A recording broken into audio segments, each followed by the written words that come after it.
adabnya ya jemaah ya untuk mencari lagi utang, mau ngutang juga sama. Nah sekarang kita lanjut lagi, kalau tadi Ustadz Maulana membahas dari sisi orang yang nagih hutang. Nah sekarang kita melihat point of view, wah point of view dari orang yang berhutang. Nah Ya. bagaimana kalau Rasulullah Shallallahu Alaihi Wasallam Allahumma shalli ala mengajarkan sayyidina kepada Muhammad. kita sebagai orang yang berhutang menghadapi penagih utang yang kasar, yang ngegas. Mohon izin nih penjelasannya guru kita Habib Nabil, tafadhol Habib. Izin Ustadz Maulana, Ustadz Syam, Masya Allah. Bismillahirrahmanirrahim. Assalamualaikum warahmatullahi wabarakatuh. Alhamdulillah. Waalaikumsalam Warahmatullahi wabarakatuh. Alhamdulillah wassalatu wassalamu ala sayyidina Rasulillah wa ala alihi wa sahbihi wa mawalah amma ba'd. Jadi para pemirsa yang dimuliakan Allah, tadi Ustadz Maulana menyampaikan ya, memberi hutang itu jauh lebih baik daripada bersedekah. Ya, pertanyaannya kenapa begitu? Karena kalau orang berhutang, kalau hutangnya betul-betul itu dia mendesak. Kalau sedekah belum tentu dia mendesak. Ya. Nah, hadirin wal hadirat, kalau kita melihat di dalam Quran, ayat terpanjang di dalam Al-Quran itu bicara tentang hutang piutang.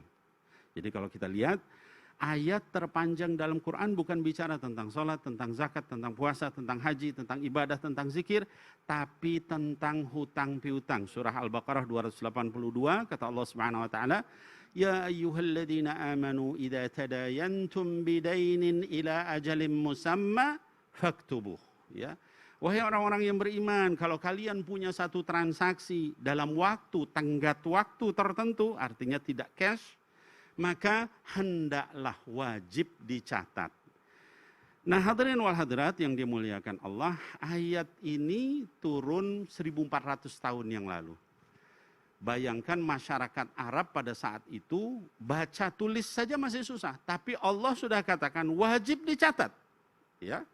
Dan ayat ini turun 1000 tahun sebelum ditemukannya ilmu akuntansi modern. Tentang catat mencatat, ada debit, ada kredit, segala macam.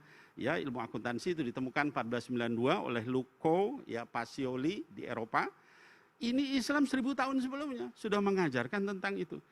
Nah, oleh sebab itu penting soal hutang piutang. Nah, tadi katakan bagaimana kalau misalnya dari sisi orang yang berhutang. Nah, dari sisi orang yang berhutang boleh nggak kalau misalnya dipaksa begitu?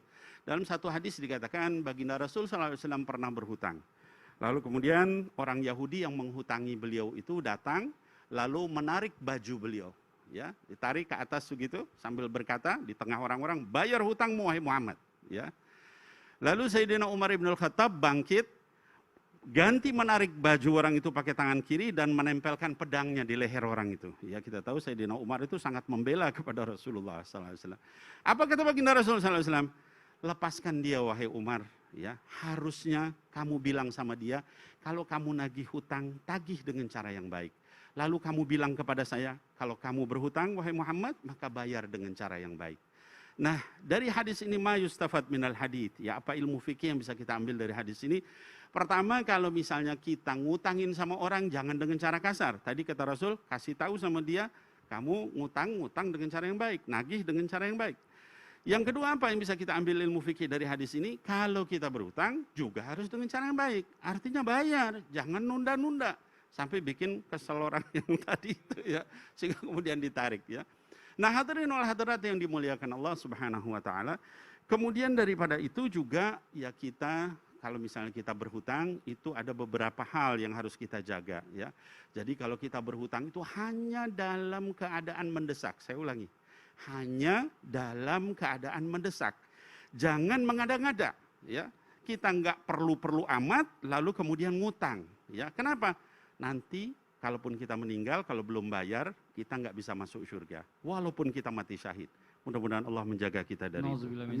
Terima kasih banyak Habib. Ya, jadi kalau seandainya kita nggak perlu-perlu banget juga jangan ngutang gitu ya. Betul ya, begitu sekali. juga dengan yang nagih, jangan galak-galak amat. Semuanya juga ada adabnya. Tadi diajarkan oleh Rasulullah, nagilah dengan yang baik. Betul ya sekali. Kan? Bayar utanglah dengan yang baik. Nah tapi kita perlu mengingatkan lagi, terima kasih banyak jazakallahu khairan katsiran. Wa iyyakum. Kita perlu mengingatkan lagi nih sekarang bicara masalah